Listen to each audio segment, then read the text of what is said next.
He left his wife with dry land. 6 years later, her farm was making millions. Jennifer Matthews felt the ground give way beneath her feet when she heard her husband's words on that dry March morning. Married for 15 years to Bradley, she never imagined he would be capable of simply walking away, leaving behind not only the marriage, but also the 200 hectares of arid land they had bought with such sacrifice in the region of the West Texas Plains. It was exactly 7:30 in the morning when Bradley pointed his finger at her, his face hardened by a decision already made.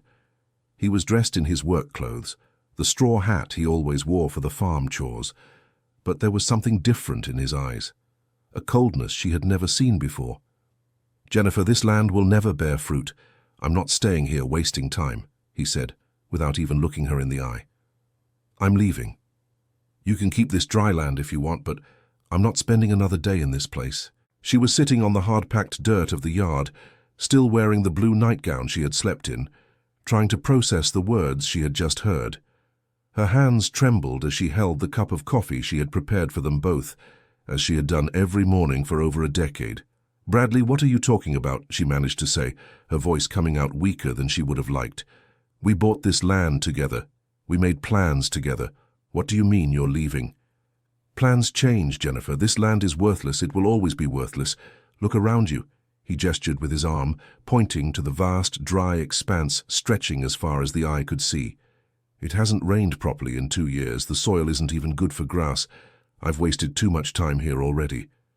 Jennifer stood up slowly, the skirt of her nightgown swaying in the dry wind sweeping across the yard. She was 42, brown hair already showing the first white strands, and wrinkles around her eyes that told the story of years working under the relentless sun of the Texas plains. "And where do you think you're going?" she asked, trying to maintain her composure, though she felt tears beginning to form. "To Houston. My cousin got me a job at a factory. I'll get a fixed salary every month, have a decent life. You can come with me if you want, but we leave this land behind for good." "Leave the land? Bradley, this is our home, our dream. Remember when we bought it? You said we'd raise cattle, plant crops." "I said a lot of foolish things back then," he interrupted her abruptly. "I was dreaming, Jennifer, dreaming of something that was never going to work. Now I've opened my eyes. Either you come with me now, or you stay there alone with your dry land." The silence that followed was as heavy as the stifling air of that morning. Jennifer looked at the man she had married when she was young, with whom she had shared dreams, plans, nights of conversation under the starry sky of the plains. She couldn't recognize in him the same man who had once held her hands and promised to build a life together on that piece of ground. "I'm not going, Bradley. This land is ours. It's all we have. I can't just abandon everything and leave as if nothing happened."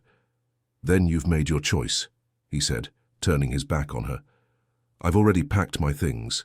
The bus to Houston leaves at 10. If you change your mind, find me at the bus station." Jennifer watched him enter the simple 3-room house they had built with their own hands in the first years of marriage. She heard the sound of the suitcase being dragged across the burnt cement floor, his heavy footsteps down the hallway. Within minutes, Bradley walked out the front door, a suitcase in one hand and a bag in the other. "Go, and Jennifer." He stopped in the middle of the yard, not turning to look at her. "There's an $80,000 debt at the bank. The manager said they'll foreclose on the property if you don't pay in 90 days. Good luck."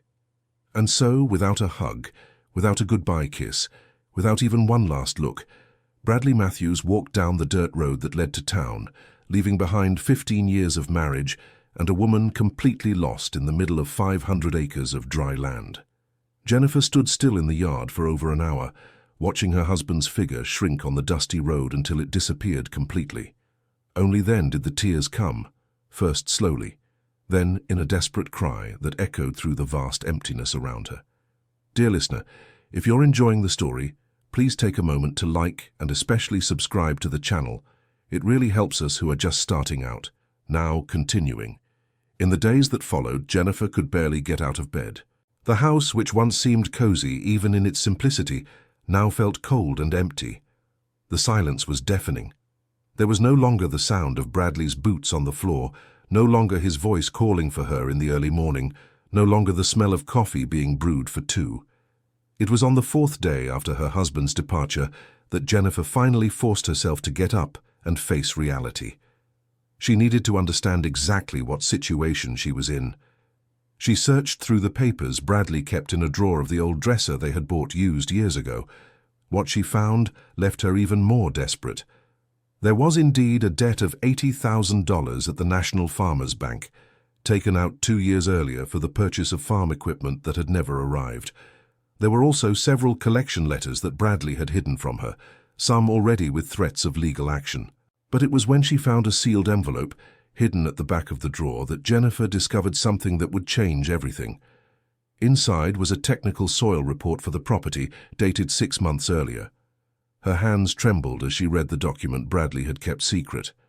According to the report, conducted by an agronomist from Austin, the property's soil had excellent potential for agriculture, provided there was adequate irrigation.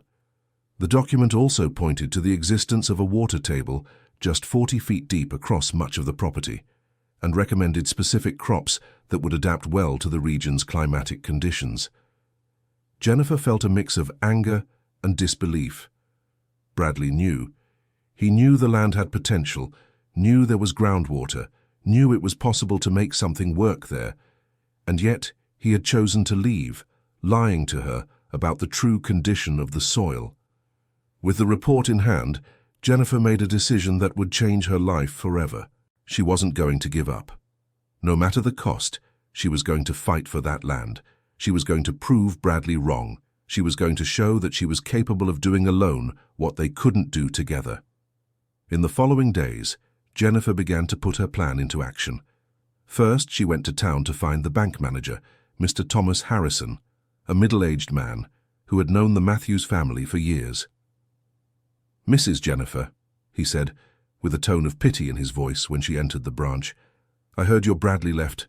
What a difficult situation, isn't it?" "Mr. Thomas, I came to talk about the debt. I know it's $80,000, but I want to renegotiate. I'm not going to lose my land." The manager sighed, adjusting his glasses on his sweaty face. "Look, Mrs. Jennifer, I understand your determination, but you know $80,000 is no joke. And without Bradley, how do you intend to pay? The land alone isn't worth half that, especially the way it is, dry as it is." "I have a plan," Jennifer said, taking the report from her bag and placing it on the desk. "The land has potential, Mr. Thomas. Look at this report. There's groundwater. The soil is good. I just need time and a chance." The manager took the document and read it carefully, his eyebrows rising as he absorbed the information. "Where did you get this?" he asked, clearly surprised. "It was stored away at home. I didn't know of its existence until now. Mrs. Jennifer, this report changes things. If there really is groundwater and the soil is viable, then perhaps we can talk. But even so, you're going to need a lot of money to invest. Drill a well, buy equipment. I know, but I want to try. Give me 6 months, Mr. Thomas. 6 months to show I can start paying." The manager was silent for a few minutes, studying the report and doing some mental calculations. "Look, Mrs. Jennifer, I'll be honest with you. Normally I wouldn't do this, but I've known you for years. I know you're a person of your word. I'll give you 4 months. Not 6, 4. If in 4 months you can't at least start paying something, we'll have to foreclose on the property. It's the most I can do." Jennifer felt a mix of relief and apprehension. 4 months wasn't much time, but it was better than the original 90 days. "Thank you, Mr. Thomas. You won't regret it."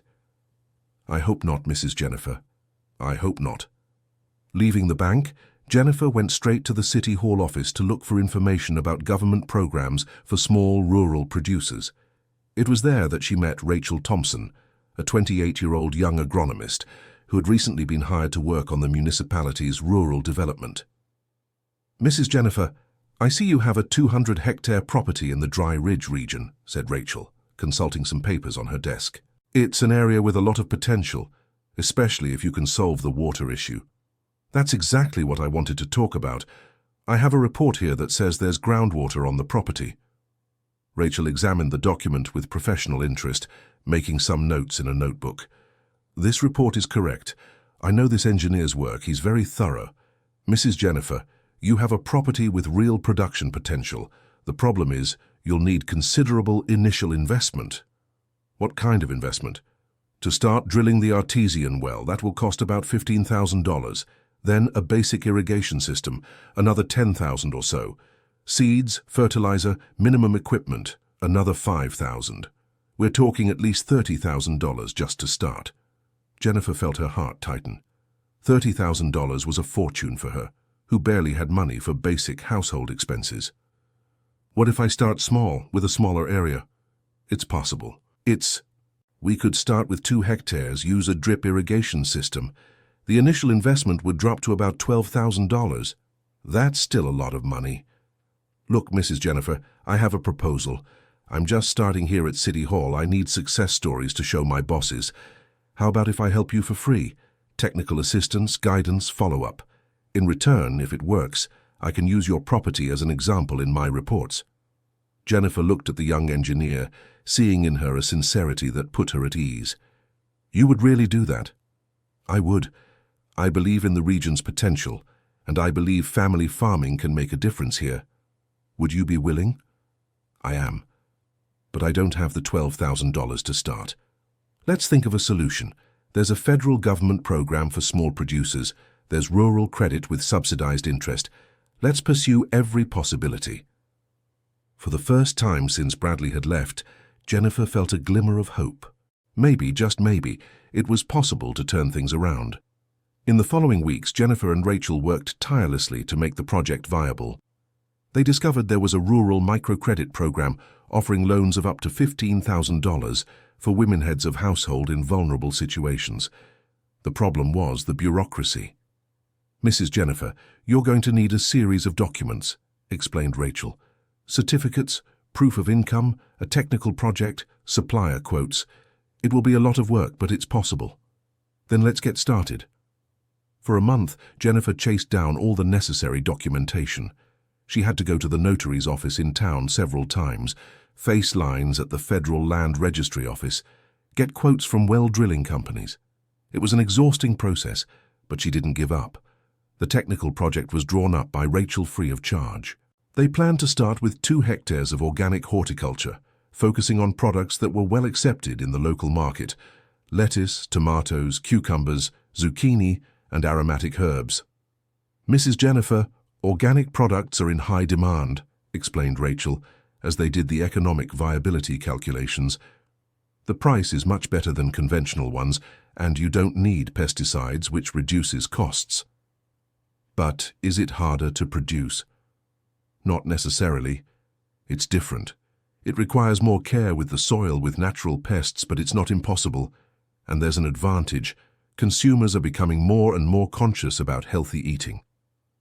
When they finally managed to gather all the documentation, they took the project for analysis at the Rural Development Agency. The wait for approval was agonizing. Each day that passed was one day less in the 4 months the bank had given.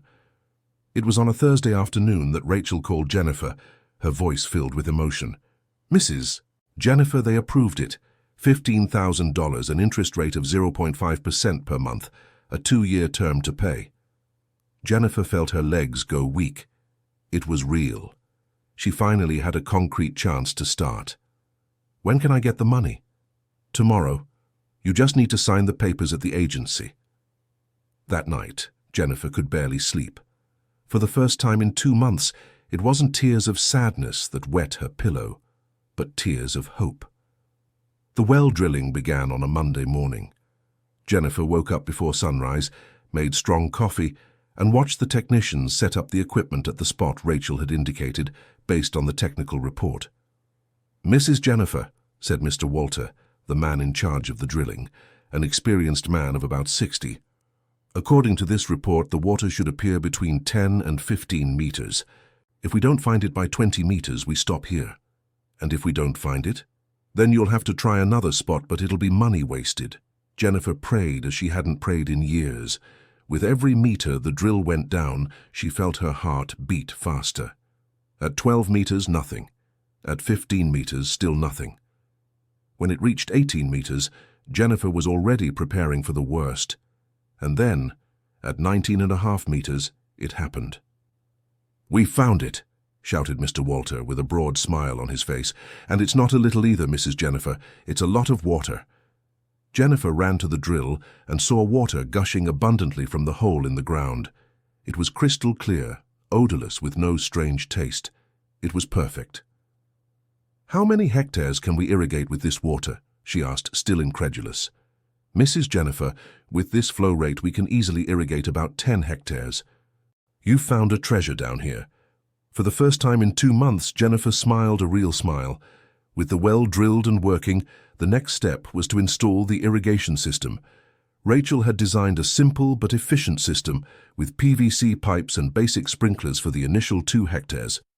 "Mrs. Jennifer, let's start by preparing the soil," explained Rachel, as they walked through the area chosen for the first planting. "It needs plowing, pH correction, organic fertilization." "Where will I get organic fertilizer?" "There's a cattle rancher about 15 kilometers from here. He sells aged manure. It's cheap and very good for the soil." In the following days, Jennifer dedicated herself entirely to preparing the land. She hired a tractor to do the plowing, bought the cattle manure, and, with Rachel's help, applied lime to correct the soil's acidity. It was heavy work for a woman alone, but Jennifer discovered she had more strength than she imagined. Each day working the land was therapy for her wounded soul. The calloused hands, the aching back, the face burned by the sun, all of it made her feel alive again. When the time came for the first planting, Jennifer invited the closest neighbors to help. Mrs. Dorothy, a 70-year-old lady who lived 2 kilometers away, was one of the first to show up. "Honey, when I heard you were going to work this land alone, I thought you'd gone crazy," said Mrs. Dorothy, while helping to make the furrows for the seeds. "But now, seeing this well-gushing water, this land well prepared, I think the crazy one was me. Mrs. Dorothy, I didn't know if it would work. I still don't know. But I had to try." That's how it is, dear. In our lives, sometimes we have to bet on ourselves when nobody else will. Other neighbors also showed up. Mrs. Helen, Mrs. Rosemary, Mrs. Constance. Women who understood what it meant to fight for survival on the plains, who knew the value of every drop of sweat shed on the land. The first planting was diversified. Jennifer followed Rachel's guidance and planted lettuce, arugula, cherry tomatoes, Japanese cucumbers and basil. They were products that sold well at the city market and fetched higher prices for being organic. "Mrs. Jennifer, now it's time to wait and care for them," said Rachel, after all the seedlings were planted. "Irrigation twice a day, morning and late afternoon. Watch for pests or disease, and a lot of patience." The first weeks were filled with constant anxiety.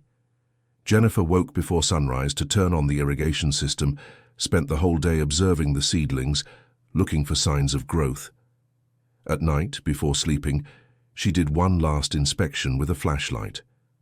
It was in the 3rd week that she noticed the first signs of growth. The lettuce seedlings were developing, the cherry tomatoes began to gain height, the basil exuded its characteristic aroma. "Rachel, I think it's working," she said on the phone, barely containing her emotion. "Easy, Mrs. Jennifer. It's still early to celebrate. Let's wait another 2 weeks to be sure." But Jennifer couldn't contain her hope. Every day she saw the plants progress. Each new little leaf that sprouted was a personal victory. It was in the 6th week that the first scare happened. Jennifer arrived in the morning to do the irrigation and found several tomato seedlings with yellowed, wilted leaves. Desperate, she called Rachel. "Rachel, something's wrong with the tomatoes. The leaves are yellow and wilted. What do I do?" "Easy, Mrs. Jennifer. It could be several things. Too much water, lack of nutrients, pests. I'll come right over to see." When Rachel arrived, she carefully examined the affected plants. "It's a magnesium deficiency, lack of nutrients. We'll apply an organic foliar fertilizer and reduce the irrigation a bit." "Can they be saved?" "Yes, they can. It's a common problem, especially in soils being recovered. Don't worry. The treatment worked. In a week, the tomato seedlings were green and healthy again. Jennifer learned that farming was a school of patience and constant observation. 2 months after the first planting, the moment of the first harvest finally arrived. Jennifer woke before dawn, prepared the wicker baskets she had bought in town, and went to harvest her first produce. The emotion was indescribable. Every lettuce leaf she cut, Every cherry tomato she harvested, every bunch of basil she tied was concrete proof that her dream was becoming reality. The first harvest yielded 20 pounds of lettuce, 15 pounds of cherry tomatoes, 10 pounds of cucumber, and 5 pounds of basil. It wasn't much, but it was a start. Rachel, what now? How am I going to sell this? Let's start at the town market. There's a farmer's market on Saturday. Rent a stall and sell it as organic. On Friday, Jennifer prepared a handwritten sign, Organic Vegetables, Hope Farm. She woke up at 4 o'clock on Saturday morning, loaded the produce onto a cart she had borrowed from a neighbor, and headed to town. The St. John's Dry Ridge Farmers Market took place in the central square every Saturday morning. Jennifer rented a small stall and arranged her products with great care, placing small signs identifying each vegetable. At first, business was slow. People passed by, looked at the produce, asked the price, and left when they found out it cost 30% more than conventional produce. "Ma'am, why are these tomatoes so expensive?" asked an older lady. "They're organic, ma'am. Grown without pesticides, only with natural fertilizer. It's healthier for your family. But it's still too expensive." It was then that an elegant woman, about 40 years old, stopped at Jennifer's stall. "Do you have organic certification?" she asked. "Not yet, ma'am, but I don't use any kind of pesticide, only animal manure and natural care." The woman examined the products carefully, smelled the basil leaves, gently squeezed the tomatoes. "I can see these are fresh, quality products. I'll take everything." "Everything? Everything? How much is it?" Jennifer did the math quickly. $120. It was more than she had hoped to earn in the entire day. "Do you have a restaurant?" she asked, curious. "I do. Ridge Corner here on the square. I only work with quality ingredients. If you can supply regularly, I can buy your entire production." "How many times a week?" "Twice. Wednesday and Saturday. About $200 a week." Jennifer felt her heart race. $800 a month would be enough to pay the loan installments and still have some left over to invest in expansion. "Deal," she said, extending her hand. "My name is Amanda Richardson. What's yours?" "Jennifer Matthews, from Hope Farm." When she returned home that Saturday, Jennifer was radiant. She had sold all her produce, secured a regular customer, and on top of that, earned the respect of other vendors who stopped to talk and congratulate her. Dear listener, if you are enjoying the story, please take a moment to like and especially subscribe to the channel. It helps us a lot, as we are just starting out, now continuing. In the following months, Jennifer's life settled into a new routine. She woke up at 5 in the morning, took care of the irrigation, spent the morning working in the garden, ate a quick lunch, and dedicated the afternoon to processing and packaging the products. The partnership with Amanda solidified quickly. The Ridge Corner restaurant became known in town for dishes made with fresh, organic ingredients. Amanda always made sure to mention that the products came from Hope Farm. With a stable income, Jennifer managed to pay the first loan installments on time and even invest in expanding production. She expanded the planted area to 10 acres and diversified the products even more. "Mrs. Jennifer," said Rachel during one of her technical visits, "you need to think about official organic certification. With the seal, you can charge even more and sell to bigger supermarkets." "How do you get that certification?" "It's a process that takes about 6 months. There's an inspection, analysis of the soil, of the farming practices. It costs about $3,000, but it's worth it." Jennifer was considering certification when she received an unexpected visit. It was a Thursday morning when she saw an unfamiliar car stop in front of the house.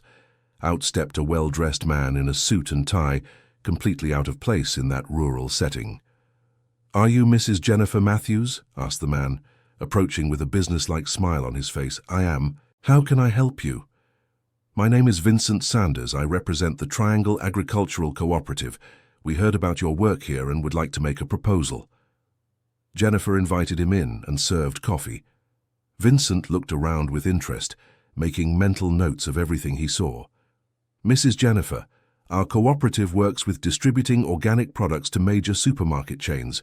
We are looking for small producers who can supply with quality and regularity." "What kind of supply?"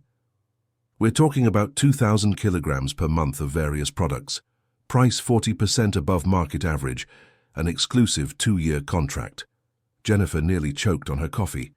2,000 kilograms a month was almost 10 times her current production. Mr. Vincent, I am not in a position to supply that quantity. My current production is about 200 kilograms a month. That's why we're here, Mrs. Jennifer. Our cooperative offers technical assistance, financing for expansion, a purchase guarantee. You just need to sign the exclusivity contract, and we take care of the rest. Exclusivity means I can't sell to anyone else? Exactly. All your production comes to us, but I guarantee it's worth it. We're talking about an income of at least $20,000 a month. $20,000 a month was more money than Jennifer had ever dreamed of earning, but something about the proposal made her suspicious. Can I think about it? Of course, but don't take too long, Mrs. Jennifer. We have other interested producers in the region. After Vincent left, Jennifer immediately called Rachel. Rachel, a man from a cooperative, showed up here offering a very good contract, but I'm suspicious. What cooperative? Triangle Agricultural Cooperative. Mrs. Jennifer, I've never heard of that cooperative. Send me his card, and I'll look into it. 2 hours later, Rachel called back. Mrs. Jennifer, that cooperative doesn't exist. I checked the official cooperative registry, there's none by that name. And what's more, this Vincent Sanders who showed up there has already pulled scams on other small producers in the region. What kind of scam? He offers fantastic contracts, asks the producer to rapidly expand production, sometimes even lends money for investment. When harvest time comes, he disappears, leaves the producers in debt with a crop they can't sell. Jennifer felt a chill in her stomach. If she had accepted the proposal on the spot, she could have fallen into a trap that would have ruined everything she had achieved. What do I do if he comes back? Tell him to go find his rights, and if he insists too much, call the police. Vincent returned the following week, this time more insistent. Mrs. Jennifer, have you thought about the proposal?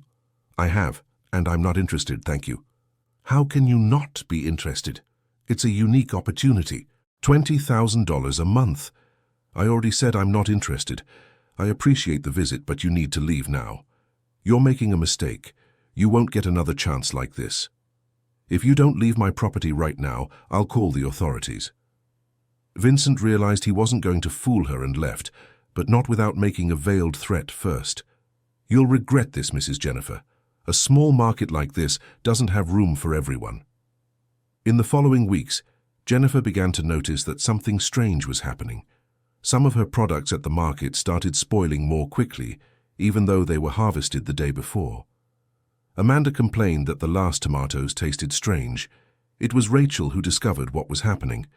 Mrs. Jennifer, your produce is being sabotaged.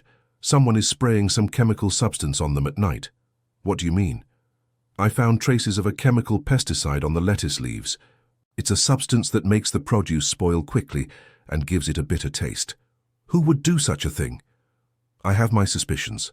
Let's install some hidden cameras in the garden to find out. The following week, the cameras captured the proof. It was Vincent, accompanied by another man, spraying a chemical solution on the vegetables in the early hours. Now we can go to the police, said Rachel, showing the footage to Jennifer. The case was reported, and Vincent was arrested. It was discovered he was running a sabotage scheme against small producers who didn't accept his fraudulent proposals.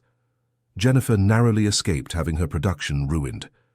With the threat eliminated, Jennifer could focus on the organic and sustainable growth of her business. The organic certification came through 6 months later, opening doors to new markets. A supermarket in the neighboring town became interested in Hope Farms produce after seeing the certification seal. The first contract was modest, 100 kilos per week of various products, but it represented an additional monthly income of $1,200. Mrs. Jennifer, said the supermarket manager, Mr. Richard Martinez, our customers are asking for more and more organic products. If you can maintain the quality and regularity, we can expand the order.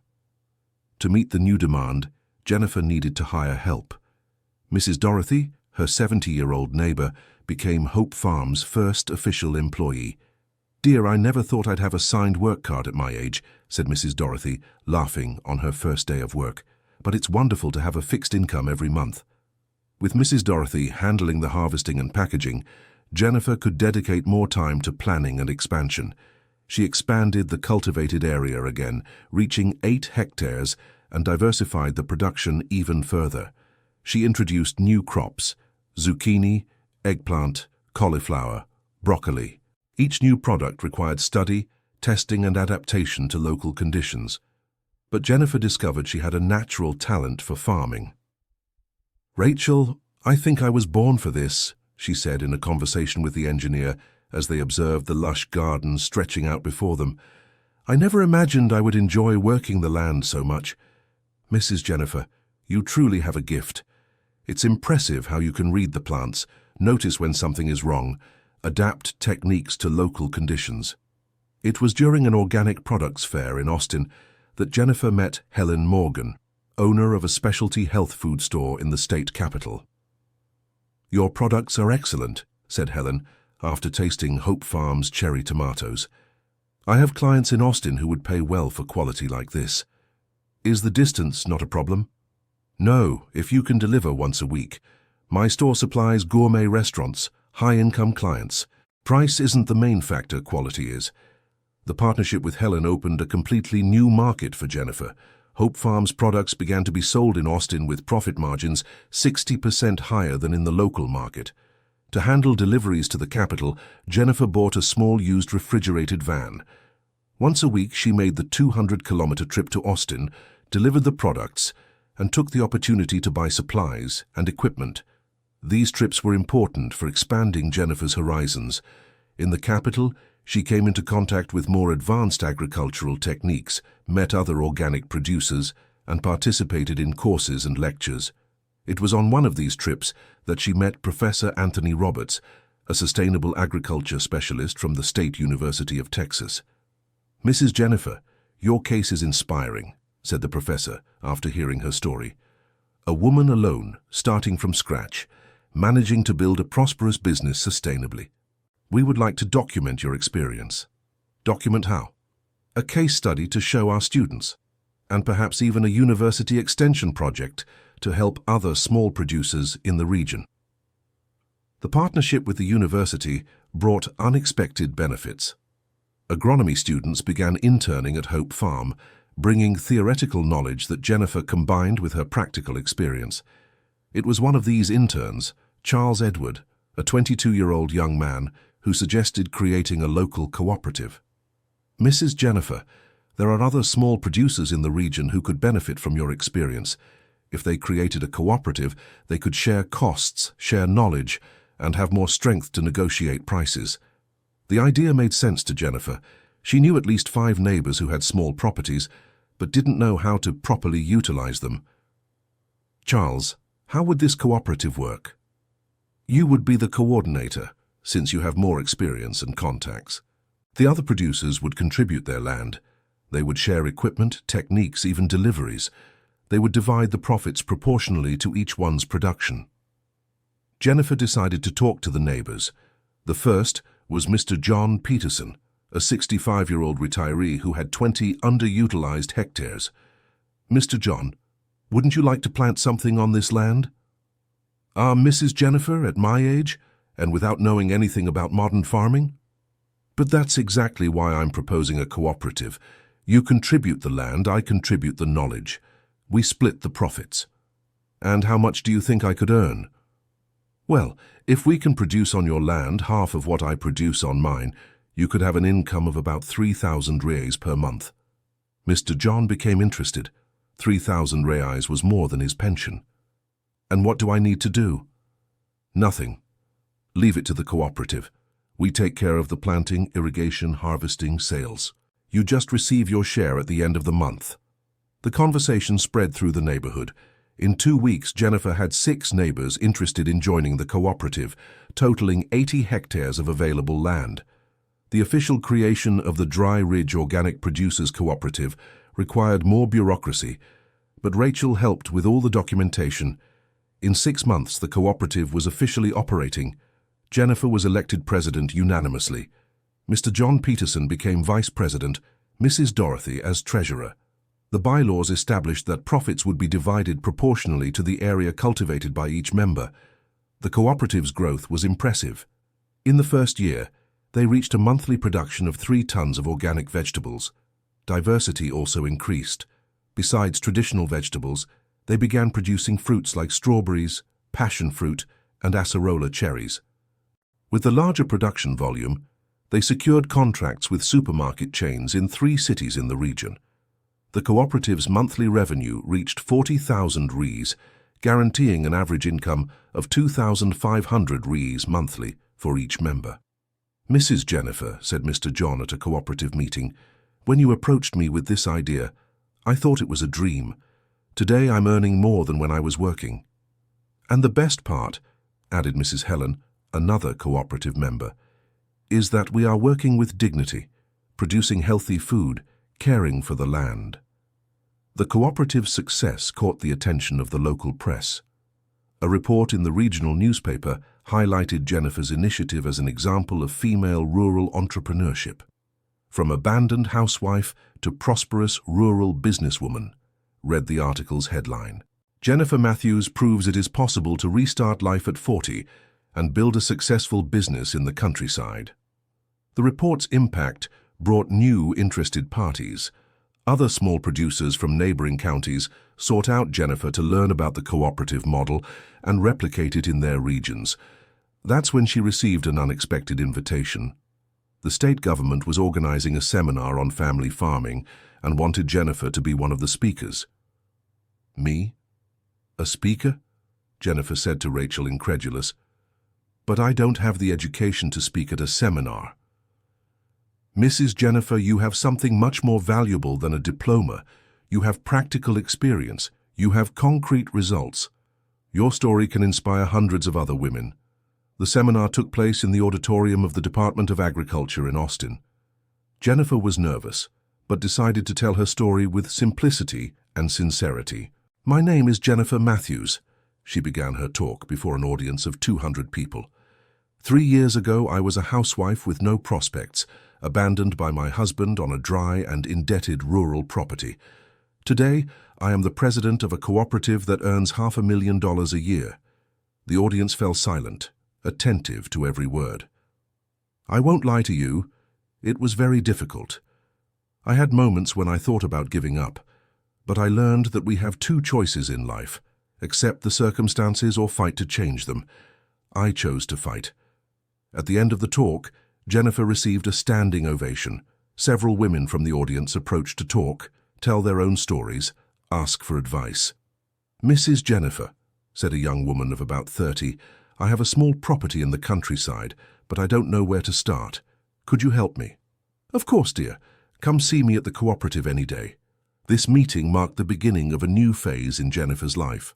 Besides running the cooperative, she began offering free consulting to other women who wanted to start in farming. She created a project called Seeds of Hope, offering basic courses in organic farming, rural management, and cooperativism. The courses took place on weekends at Hope Farm itself. "Jennifer," said Rachel, who had become her unofficial partner, "you all are creating a quiet revolution here in the region. How many families have been directly or indirectly helped by your work?" Jennifer did the math mentally. Besides the 7 direct cooperative members, there were at least 15 families from other counties who had replicated the model, plus the employees hired by the cooperative, the local suppliers who had increased their sales. "About 50 families at least," Jennifer replied. "And each of those families has an average of 4 people. We're talking about 200 people whose lives have improved because of the cooperative." The 5th year after Bradley's abandonment was marked by a major expansion. The cooperative bought a warehouse in town to serve as a distribution and processing center. It hired 10 permanent employees and invested in equipment for fruit processing. They began producing jams, preserves, and natural juices, adding value to the primary products. The Hope Farm brand became known throughout the region as a synonym for quality and natural products. It was around this time that Jennifer received a visit from a journalist for a national agribusiness magazine. "Mrs. Jennifer, your story is inspiring. We would like to do a cover story about the cooperative and its work." The article, published 3 months later, had a national impact. The headline was, "The Green Revolution in the Heart of the Plains, How a Woman Transformed Abandonment into Prosperity." With the national visibility came offers from investors, invitations to speak in other states, and interest from universities in studying the cooperatives model. A company from Houston offered 5 million reais to buy the brand and the entire cooperative operation. Another offer came from an investment fund that wanted to invest 2 million to expand nationally. "Jennifer, these offers are tempting," said Rachel. 5 million is a lot of money. It really is. But Rachel, if I sell, what happens to the cooperative members, the employees, all the families who depend on this place? The investors would probably want to cut costs, automate processes. I don't know if they'd keep everyone. Then I won't sell. This isn't just a business. It's a life project. It's proof that it's possible to do things differently. Jennifer refused all the buyout offers, but accepted a partnership with a state university to create a research center for sustainable family farming right at Hope Farm. The center became a national reference. It received researchers from all over the country, undergraduate and graduate students, agricultural technicians, and small farmers interested in learning the techniques developed there. Dear listener, if you're enjoying the story, please take a moment to like and especially subscribe to the channel. It helps us a lot as we're just starting out. Now, continuing. During this period of growth and recognition, Jennifer had no news of Bradley. She knew through town gossip that he was working at a factory in Houston, earning minimum wage and living in a boarding house. She didn't feel anger toward him. Time had healed the wounds of abandonment and turned the pain into fuel for her personal transformation. If Bradley hadn't left, she would never have discovered her inner strength, never have built all of this. It was on a Saturday afternoon in the 6th year when Jennifer was in the cooperative's warehouse, organizing the deliveries for the following week, that she heard a familiar voice behind her. "Jennifer." She turned slowly. It was Bradley, thinner, with graying hair, simple clothes, the appearance of someone who had faced hardships. "Bradley," she said calmly. "What a surprise. Can I talk to you?" Jennifer looked around. There were other cooperative members working in the warehouse, but it was clear everyone had heard and was curious. "Let's go outside." They walked to a wooden bench in the shade of a tree in the warehouse yard. Bradley seemed nervous, fidgeting with his hands, looking at the ground. "How did you know I was here?" asked Jennifer. "I saw a report on television about the cooperative, about its success. I couldn't believe it when I saw it was you." "And what did you come here to do?" "I came to ask for forgiveness, Jennifer, and I came to see if there's still a chance for us." Jennifer was silent for a few moments, observing the man who had once been her husband. She saw in him a defeated man who had bet on the wrong cards and lost. "Bradley, do you remember what you said when you left? That this land would never bear fruit, that I was wasting my time here?" "I remember. And I was wrong, Jennifer, very wrong. You really were. But it wasn't just about the land that you were wrong. You were wrong about me, about my capability, about what I could achieve on my own." Bradley lowered his head, acknowledging the truth in her words. "I know, Jennifer. I made the biggest mistake of my life. But can you give me a second chance?" "A second chance for what, Bradley?" "For us to be husband and wife again. For me to help run all of this here. To rebuild our life together." Jennifer smiled, but it wasn't a smile of joy. It was the smile of someone who had found peace with herself. "Bradley, these 6 years have taught me many things. The main one is that I don't need anyone to complete me. I am complete on my own. But Jennifer, we were married for 15 years. That must mean something." "It did, Bradley, in the past. But that Jennifer you abandoned no longer exists. The Jennifer here today is a different person. She is a person who built her own life, her own dreams, her own independence. And there's no room for me in this new life?" Jennifer was thoughtful for a few minutes. She looked around, seeing the activity of the cooperative, the employees working, the trucks loading products for delivery. All of that had been born from the pain of abandonment, had grown with her sweat and tears. "Bradley, I forgive you. From the heart. I hold no grudge, no resentment." I'm even thankful in a way because if you hadn't left, I would never have discovered who I really am. So we lead separate lives. You have your life in Houston, I have my life here. We are different people now. We want different things. Bradley was silent for a few minutes, clearly disappointed but not surprised. Deep down, he knew there was no going back. Can I at least visit from time to time? See how you're doing? You can, as a friend, as part of my past that helped build who I am today, but only that. I understand. Bradley stood up, extended his hand to Jennifer. She accepted the handshake. I am proud of you, Jennifer, of what you've achieved. Even though I'm no longer part of it, I am proud. Thank you, Bradley. They said goodbye without drama, without tears, without promises. Bradley walked back to the car that had brought him, waved one last time, and left. Jennifer remained seated on the bench for a few more minutes, reflecting on the encounter. She felt no sadness, no longing. She felt instead a deep gratitude for the journey she had traveled.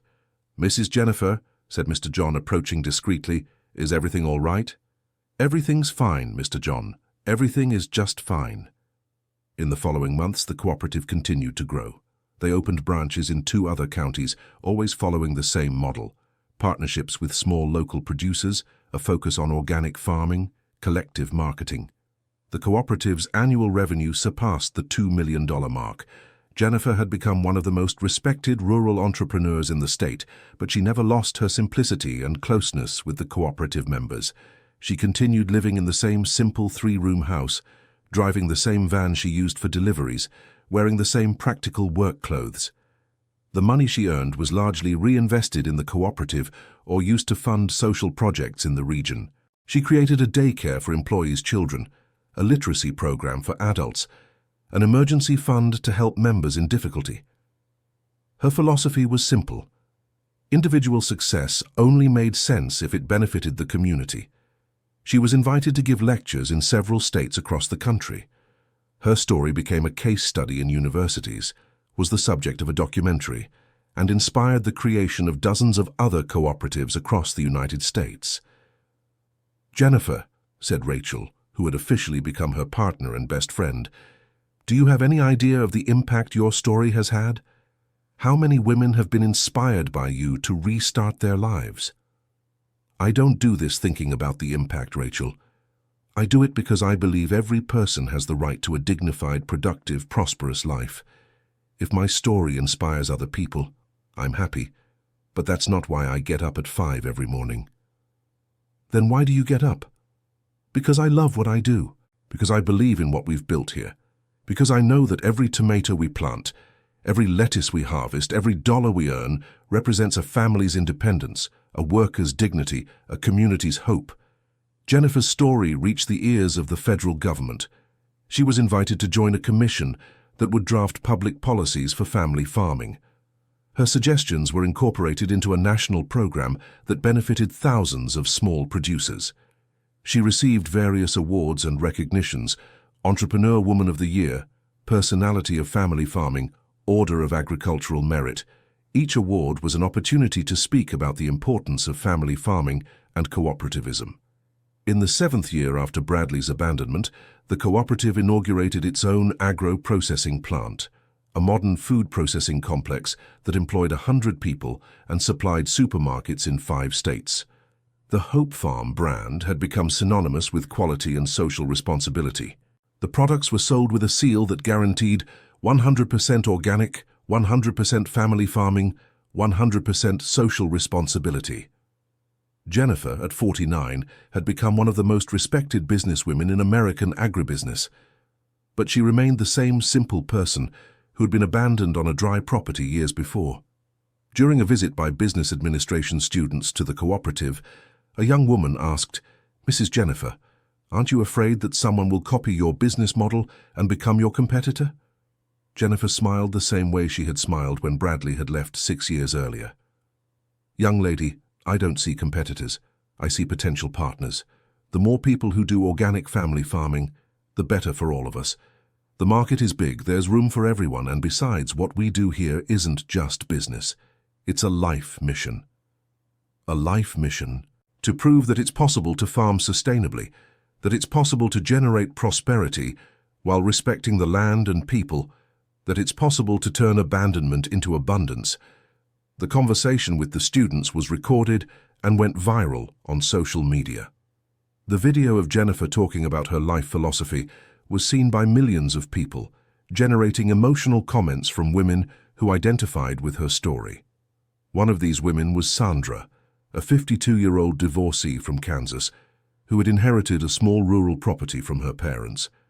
"Mrs. Jennifer," Sandra wrote in a letter, "your story gave me the courage to start over. I just separated after 25 years of marriage, and I was lost. Seeing your example, I decided to turn the property I inherited into a source of income. I've already started the conversion process to organic. Letters like this arrived every week." Jennifer made a point of personally responding to each one, offering advice, encouragement, sometimes even technical help. She created a WhatsApp group called Women of the Countryside that brought together over 1,000 women from across the United States involved in family farming. It was a space for sharing experiences, mutual support, networking. "Rachel," Jennifer said one morning, after reading several messages from the group, "sometimes I'm amazed by the strength of American women. So many stories of overcoming, so many battles won, so many dreams realized. It's the American spirit, Jennifer, especially of American women. You have an incredible ability to turn adversity into opportunity." The 8th year was marked by internationalization. An Argentine company interested in Brazilian organic products signed an import contract with the cooperative. Hope Farm products began to be sold also in Buenos Aires and Montevideo. Jennifer traveled to Argentina to learn about the market and establish partnerships. It was her first international trip, an experience that further broadened her worldview. "Rachel, it's incredible how family farming is universal," said Jennifer upon returning from her trip. "The challenges are the same anywhere: access to credit, technical assistance, marketing channels. The solutions are also similar: cooperatives, a focus on quality, direct relationships with consumers."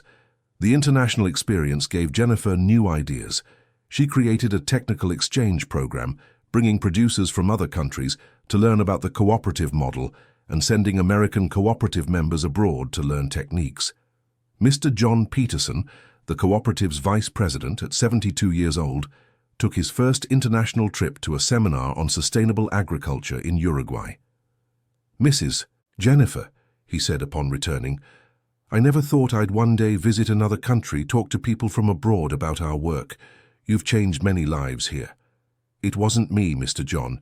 It was the work of all of us.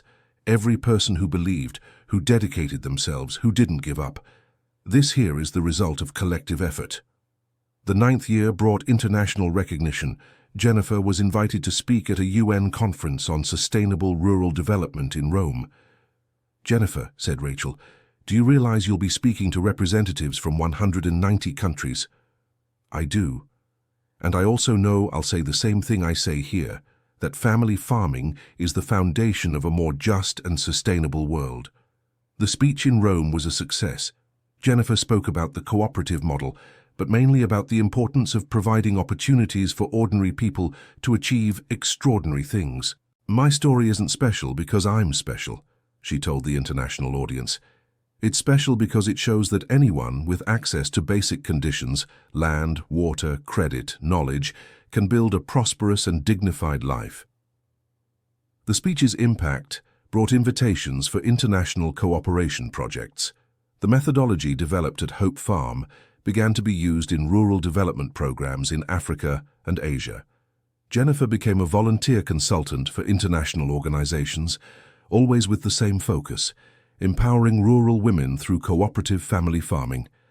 In the 10th year after Bradley's abandonment, the cooperative completed a decade of official operation. The celebration party brought together over 1,000 people: cooperative members, employees, partners, officials, the press. 10 years ago, Jennifer said in her opening speech at the party, I was an abandoned woman without prospects in a dry land. Today we are a cooperative that earns $5 million a year, employs 200 people directly, and benefits over 1,000 families. The audience gave a standing ovation. Among those present was Professor Anthony Roberts from the university, who had followed the entire journey. "Jennifer," he said after the speech, "your story should be taught in schools as an example of entrepreneurship and overcoming adversity." "Professor, I don't want my story to be seen as an exception. I want it to be seen as a possibility, so other women look and say, if she did it, I can too." The party was broadcast live on social media, reaching millions of views. The comments were emotional, with hundreds of women sharing their own stories of overcoming. One message that touched Jennifer deeply was from a 19-year-old girl. "Mrs. Jennifer, I lost my parents in an accident and inherited a small property in rural Oklahoma. I didn't know what to do. I was thinking of selling everything and moving to the city. Your story gave me hope. I'll stay, I'll fight. I'll turn this land into a hope farm of Oklahoma." Messages like this arrived daily. Jennifer had involuntarily become a symbol of resistance and female overcoming in the American countryside. In the 11th year, at 53, Jennifer received the highest recognition of her career, the World Food Prize, considered the Nobel of Agriculture. The ceremony took place in Washington in the United States. Jennifer was the first American and the first woman without a higher education to receive the prize. "This prize is not mine," she said in her acceptance speech. "It belongs to all the women who dare to dream, who turn difficulties into opportunities, who prove that practical knowledge is worth as much as theoretical knowledge." The prize came with $200,000. Jennifer allocated all the money to create a foundation focused on empowering rural women. The Hope Farm Foundation offered microcredit, free technical assistance, and training for women who wanted to start in agriculture. Within 2 years, it had already benefited over 3,000 women in 15 American states. Bradley, who now worked in a small auto repair shop in Houston, followed his ex-wife's success from afar. In an interview he gave to a local newspaper, he said, "I made the biggest mistake of my life when I left Jennifer. She always had a strength I failed to see. Today I am proud of her, even though I am no longer part of her life." When Jennifer learned of the interview, she felt neither anger nor satisfaction. She felt only a serene calm of someone who had found her place in the world. In the 12th year, the cooperative inaugurated its first dedicated research center, a modern complex, where researchers developed new organic farming techniques adapted to the semi-arid climate. "Jennifer," said Rachel, who was now the cooperative's technical director, "have you ever thought that from that dry property where it all began came technologies that are being used all over the world?" "I do, Rachel, and it moves me every time, not out of vanity, but out of gratitude. Gratitude for having had the chance to prove that there are no unproductive lands, only lands poorly utilized." Jennifer's phrase became the cooperative's slogan and was adopted by dozens of other rural organizations across the country. During a lecture at a university in Houston, a student asked, "Mrs. Jennifer, don't you regret turning down those multi-million-dollar offers to sell the cooperative?" "Never, young man. Money is a consequence, not an objective. My goal has always been to prove that it's possible to farm in a fair, sustainable, and prosperous way. If I had sold, I would have the money, but I wouldn't have the personal fulfillment." "And what is your next goal?" "That organic family farming becomes the rule, not the exception, in the United States. That every small property be an example of sustainability and prosperity." At 55, Jennifer was at the peak of her career. The cooperative was a global reference. Her story inspired millions of people. Her methods were studied at the best universities. But she remained the same simple person as always. She woke up at 5 in the morning, had coffee in her simple home kitchen, put on practical clothes, and went to work the land. "Why don't you move to a bigger house?" asked a journalist during an interview. "What for? This house has everything I need. It holds the memories of the difficult times that made me grow. It has the simplicity that keeps me connected to my roots. A big house doesn't bring happiness. A life's purpose does." The interview was published in a national magazine and generated thousands of positive comments. Jennifer had become an icon of authenticity in an age of ostentation. In the 13th year, the cooperative launched its first book, Manual of Sustainable Family Farming, written by Jennifer with technical help from Rachel and other specialists. The book became a bestseller, selling over 100,000 copies in its first year. All profits were allocated to the Hope Farm Foundation to fund new projects. "Jennifer," said the editor during the launch, "this book can inspire a new generation of family farmers. Your techniques are simple, practical, and effective." That was the intention. To show that you don't need expensive technology to do quality farming. You need knowledge, dedication, and respect for the land. The book was translated into 8 languages and distributed for free in developing countries through international cooperation programs.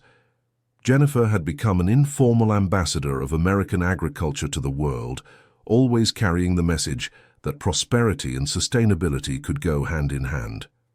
At 56, during a strategic planning meeting for the cooperative, Jennifer made an announcement that surprised everyone. "Everyone, the time has come for us to start thinking about my succession as president of the cooperative." "What do you mean, Jennifer?" asked Mr. John. "Are you thinking of retiring?" "Not exactly retiring, but I want to dedicate more time to the foundation, to social projects, to speaking engagements, and I think it's important for the cooperative to have renewed leadership for the challenges ahead." "But who could replace you?" asked Mrs. Dorothy. "Rachel. She knows all the technical operations, has everyone's trust, and has vision for the future. She is the natural successor." The proposal was discussed for months. Rachel initially resisted, feeling she wasn't yet ready for such responsibility. "Rachel," Jennifer said in a private conversation, "when I started all this, I didn't think I was ready either. You prepare yourself by doing, by making mistakes, by learning. You have all the necessary capability." The election took place in an emotional atmosphere. Rachel was elected unanimously as the new president of the cooperative. Jennifer assumed the role of chair of the board, maintaining strategic influence but delegating operational management. "I am sure the cooperative is in good hands," Jennifer said in Rachel's inauguration speech. "She is technically more competent than I am, has more education, more global vision. She will take our cooperative to levels I never even dreamed of." Rachel's first year as president was marked by technological innovations and international expansion. The cooperative signed contracts with European supermarkets and began exporting to 12 countries. Jennifer, freed from daily management, could dedicate herself fully to social projects. She traveled across the United States and the world, giving lectures, consulting, supporting other women to replicate the Hope Farm model. It was during one of these trips, to a seminar on rural women in Mexico, that Jennifer met Isabella Rodriguez, a 40-year-old Mexican woman who had lost her husband and was struggling to maintain a cocoa property alone. "Senora Jennifer," said Isabella, with tears in her eyes, "your story gave me hope. I was also abandoned. People also thought I couldn't manage alone. But seeing your example, I will fight. Isabella, you will succeed. Trust yourself, seek technical help, but most of all, believe in your own capability. We women are stronger than we imagine." Conversations like this repeated in every country Jennifer visited. She had become an international symbol of rural female empowerment. In the 14th year, at 57, Jennifer received an honorary doctorate from the National Agricultural University, the country's most prestigious agricultural institution. "This title is a recognition that practical knowledge has the same value as theoretical knowledge," she said in her acceptance speech. "It represents all the women who learned by doing, who taught by practicing, who transformed experience into wisdom." The ceremony was broadcast live and watched by millions of people. Among the comments on social media, one caught special attention. "Mrs. Jennifer, you saved my life. 5 years ago, I was in deep depression after my divorce. Your story gave me strength to start over. Today, I have a small organic garden that supports my family. Thank you for existing." Comments like this arrived daily. Jennifer had unwittingly become a therapist for thousands of women in vulnerable situations. In the 15th year after Bradley left, the cooperative celebrated its 15 years of official operation with a party even bigger than the 10-year one. Representatives from 20 countries, state ministers, university presidents, agribusiness executives were present. But Jennifer insisted that the true honorees be the original cooperative members. "Mr. John," she said on the main stage, "you were here when it all began. You believed in a desperate woman who knocked on your door with a crazy proposal. Thank you for believing. Mr. John, now 80 years old, stepped onto the stage, moved. Mrs. Jennifer, the proposal did seem crazy indeed, but you had a determination in your eyes that convinced me. And look where we've come. Mrs. Dorothy, at 85, was also called to the stage. Mrs. Dorothy, you were my first employee, my first partner, my first encourager. Without you, none of this would have happened. Dear, said Mrs. Dorothy, her voice choked, when I saw you crying that morning your Bradley left, I thought you were going to give up on everything. I never imagined you would build this empire. The party ended with a surprise Jennifer didn't expect. A video with testimonials from hundreds of women from all over the world who had been inspired by her story to restart their lives. Jennifer, said one of the women, a farmer from Kenya, your story crossed oceans and reached our village in Africa. Today we have our own women's cooperative inspired by your example. When the video ended, Jennifer was in tears, not of sadness but of a deep emotion of someone who had found the true meaning of her existence. 15 years ago, she said, wiping her tears, I thought my life was over. Today I know it was actually just beginning. Thank you to everyone who was part of this journey. The party was considered by the press as one of the most moving events in American agribusiness. The images circulated the world, inspiring new generations of rural entrepreneurs. In the following months, Jennifer received dozens of invitations to write her biography. Publishers from the United States and abroad offered million-dollar contracts for the rights to her story. Rachel, I think the time has come to tell my complete story, said Jennifer. Not for the money, but to leave a more lasting legacy. Will you write it alone? I will ask for help from a professional writer, but I insist it be told in my own words, maintaining the simplicity and sincerity. The biography, Dry Land, Strong Heart, The Story of Jennifer Matthews, was launched the following year and became a publishing phenomenon. It sold more than 500,000 copies in the first year, was translated into 15 languages, and adapted for film. All profits from the royalties were directed to the Hope Farm Foundation, which began serving over 10,000 rural women annually. The film Dry Land, starring a famous American actress, was nominated for the Oscar for Best Foreign Film and won several international awards. Jennifer, said the actress in an interview, portraying you was the greatest challenge of my career. Your inner strength, your determination, your simplicity are hard to capture in a performance. What matters is that the film inspires other women, replied Jennifer. If one person leaves the theatre motivated to restart their life, it was worth it. At 58, Jennifer was at the peak of her public trajectory. She was an honored guest at global events, an advisor to international organizations, a reference in sustainability and women's empowerment.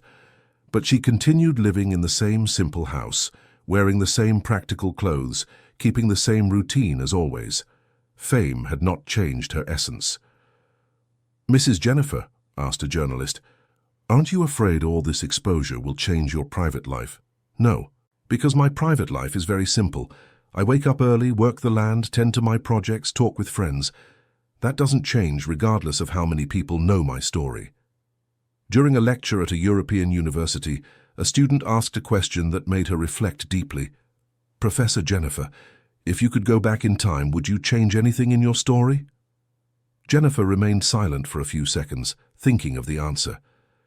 You know, I would have thought twice before answering that a few years ago, but today with the experience I have, I can say I wouldn't change a thing, not even my ex-husband's abandonment, because every difficulty, every tear, every moment of despair was necessary for me to become who I am today. Not even the moments of greatest suffering, especially the moments of greatest suffering. It was in them that I discovered my true strength. It was in them that I learned I am capable of much more than I imagined. Suffering, when properly processed, turns into wisdom. Jennifer's answer was recorded and went viral on social media, being shared millions of times with emotional comments from people who identified with her words. In the 18th year after the abandonment, at age 60, Jennifer decided to make a big change in her life. She announced she would gradually step back from public activities to dedicate herself to a personal project, writing a book about life philosophy. "Rachel, I want to leave something beyond agricultural techniques. I want to leave reflections on how to find meaning in adversity, how to build a life with purpose, how to be happy with simplicity." "It's a beautiful idea, Jennifer. Your reflections can help people in all areas of life, not just in agriculture." The book, Seeds of Wisdom, Lessons from a Life Restarted, took 2 years to complete. Jennifer wrote each chapter based on real experiences, deep reflections on the lessons she had accumulated over the years. "This book is not about agriculture," she wrote in the introduction. "It's about the agriculture of the soul, about how to plant hope in arid ground, how to water dreams with sweat and tears, how to harvest happiness even when all seems lost." The book launch took place at Hope Farm itself, in a simple ceremony for friends, cooperative members, and family. Jennifer insisted it be that way, away from the spotlight and the media. "This book is my gift to you," she said, addressing those present. "To you who have been with me from the beginning, who believed when no one else did, who built all this with me." Even without major media promotion, Seeds of Wisdom became a critical and commercial success. Readers of all ages sent emotional letters telling how the book had impacted their lives. One of the letters that touched Jennifer the most was from a 16-year-old teenager. "Mrs. Jennifer, I read your book after my parents separated, and I thought my life was over. Your words helped me understand that an end can be a beginning, that pain can turn into strength. Thank you for teaching me that I am stronger than I imagine." At 62, Jennifer received a tribute that moved her more than all previous awards. The City Council of St. John's Dry Ridge announced that the town's central square would be renamed Jennifer Matthews Square, the woman who transformed the plains. "It's a fitting tribute," said the mayor at the inauguration ceremony. Mrs. Jennifer not only transformed her own life, but transformed our town, our region, our way of seeing family farming. The ceremony brought together over 5,000 people, including cooperative members, employees, authorities, and local residents. It was a local recognition that meant more to Jennifer than any international award. "You know," she said, moved in her speech, "this square represents much more than an honor. It represents the recognition that it is indeed possible to transform adversity into opportunity, suffering into wisdom, abandonment into abundance." During the ceremony, a surprise moved everyone. Bradley appeared now with completely white hair, wearing simple clothes, clearly nervous. He approached Jennifer after the official ceremony. "Jennifer, can I talk to you?" She nodded, yes. They moved away from the crowd and went to talk on a bench in the very square that now bore her name. "Jennifer, I came here to say something I should have said a long time ago. You are the most extraordinary woman I have ever known in my life, and I was too much of a fool to realize it when we had the chance." "Bradley, all that is in the past. We are different people now." "I know. I didn't come here expecting anything.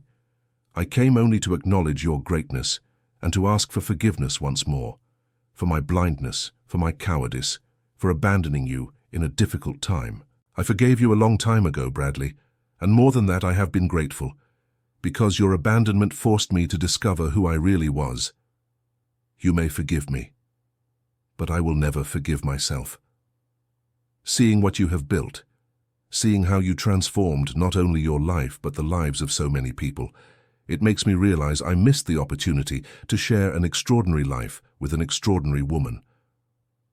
Bradley, you didn't miss an opportunity. You played the role you were meant to play in my story.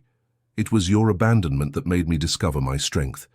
If you hadn't left, perhaps I would never have discovered what I am capable of. So you don't hold any bitterness?" "None. I hold gratitude for everything we lived through together, for the good years we had, and especially for the day you decided to leave, because it was on that day that my true life began." They talked for another hour, making definitive peace with the past. Bradley told her about his simple life in Houston, his work at the repair shop, his loneliness. Jennifer talked about her future projects, her dreams for the region, her satisfaction with the life she had built.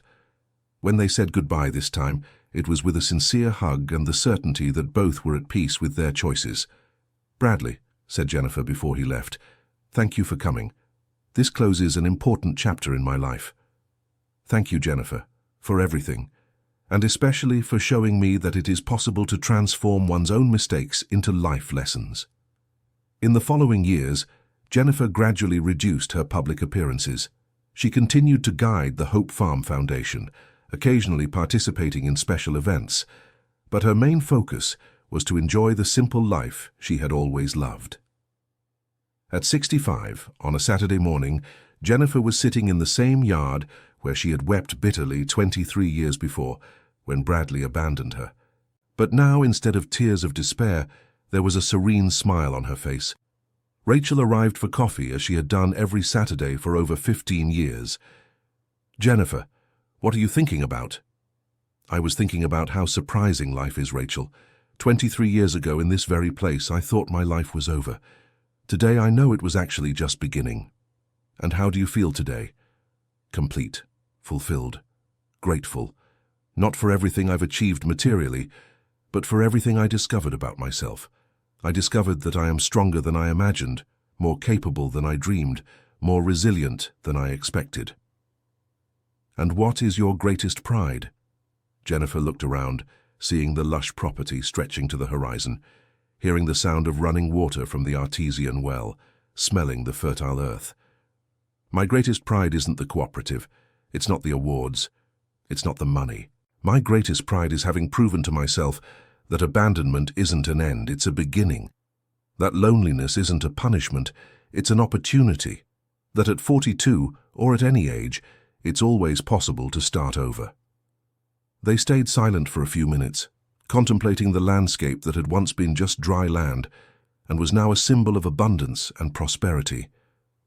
"Rachel," said Jennifer, breaking the silence, "thank you for believing in me when I didn't even believe in myself. Thank you for teaching me that technical knowledge without courage and determination is worthless, and that sometimes it takes a desperate woman to show the way for everyone." That afternoon, Jennifer did something she hadn't done in years. She walked alone to the highest point of the property. From where she could see the entire expanse of Hope Farm, she saw the irrigation systems working perfectly, the lush crops, the busy processing sheds, the employees working with satisfaction. She also saw the houses built for the employees, the daycare for the children, the technical school they had created for young people in the region. More important than all of that, she saw a legacy of hope and possibilities that would spread for generations. As the sun began to set on that Saturday afternoon, painting the sky with golden hues that reflected on the fertile earth, Jennifer whispered a prayer of gratitude. Not a prayer asking for something, but thanking for everything she had received, for the pain that strengthened her, for the loneliness that taught her self-reliance, for the abandonment that freed her, for the land that welcomed her, for the people who believed in her. And most of all, she thanked for the opportunity to prove that it's never too late to start over, that it's never impossible to turn suffering into wisdom, that it's always possible to plant hope in arid ground and reap abundance. In that moment, sitting on the same land that Bradley had once called unproductive, Jennifer understood that she had fulfilled her life's mission, to prove that there are no impossible dreams, only people who give up on making them reality too soon. And so, at 65, a woman who had once been abandoned on dry lands looked at her property that earned millions, not with material pride, but with the deep serenity of one who had discovered that true wealth isn't in what you have, but in what you build, not in what you receive, but in what you offer to the world. End of story. Now tell me what you thought of the story and where you're watching from. If you have any experience similar to Jennifer Matthews's to share with us, leave it in the comments with sincere words. Do you believe Jennifer made the right decisions in refusing the million-dollar offers and keeping the focus on social impact? We would love to read your opinion. Thank you so much for your company. Don't forget to leave a like, and most importantly, subscribe to the channel so you don't miss other moving stories.